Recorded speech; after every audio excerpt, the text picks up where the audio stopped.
हमारी मेड़ता वाली मीराबाई,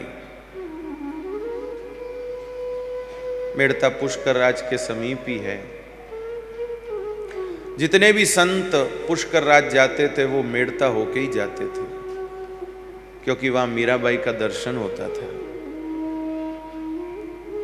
तो एक महात्मा जी, एक पंडित जी हर साल मेड़ता में कथा सुनाने को आते थे।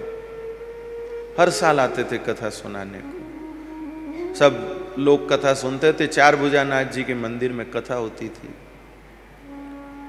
कथा के बाद ऐसी परंपरा थी कि भाई किसी को कुछ पूछना हो तो पूछो, ताकि भाई किसी को कोई डाउट हो, कोई कथा हुई है तो सब समझ आए तो अच्छा है।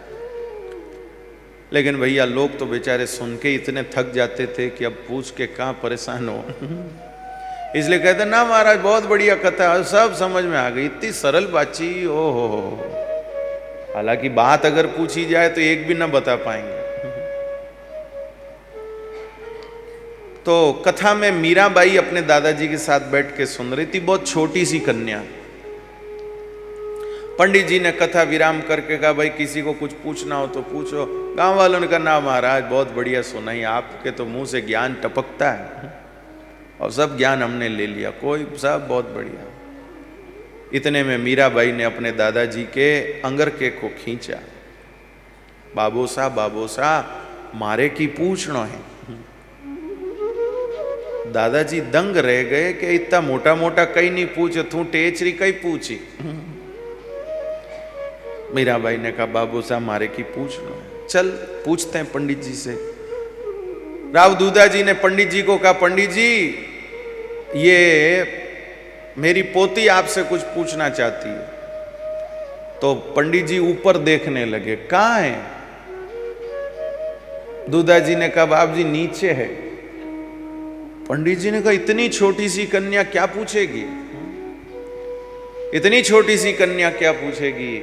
और उस कन्या ने, मीराबाई ने कहा पंडित जी आपकी ये जो पोथी है ना, इस पोथी को मैं हीरे से सोने से मढ़ा दूं, आपको मैं 5 सोने की मोहर दक्षिणा में दूं, आपको मैं बढ़िया सा पीतांबर पहनने को दूं, आपको दूध पीने के लिए एक बढ़िया गाय दिलाऊं, आपको आपके पूरे परिवार को मैं खीर बना के भोजन कराऊं।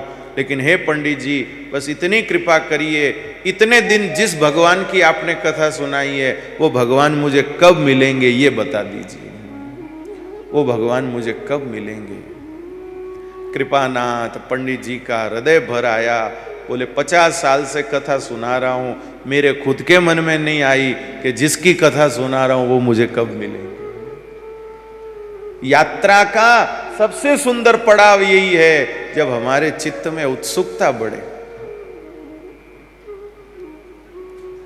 हमें ऋषिकेश की यात्रा सबसे सुंदर क्यों लगी भाई? क्योंकि हमारे भीतर उत्सुकता थी यहां पहुंचने की। हमारे भीतर उत्सुकता थी यहां पहुंचने की, इसलिए हमको ऋषिकेश की यात्रा अच्छी लगी। बस ऐसे ही भैया कथा सुनने के बाद अगर आपके मन में भगवान को मिलने की, भगवान के दर्शन की उत्सुकता पैदा हो तो समझना आपने कथा नहीं सुनी है, श्री कृष्ण की बांसुरी ही सुनी है भाई, कन्हैया की बांसुरी ही सुनी। क्योंकि श्री कृष्ण की ही बांसुरी में ही वो प्रभाव है जो निशम्य गीतम तदनंग वर्धनम, जो मिलने की उत्कंठा को बढ़ाता है। भगवान से मिलने की उत्सुकता भगवान ही बढ़ा सकते हैं और कोई दूसरा नहीं बढ़ा सकता।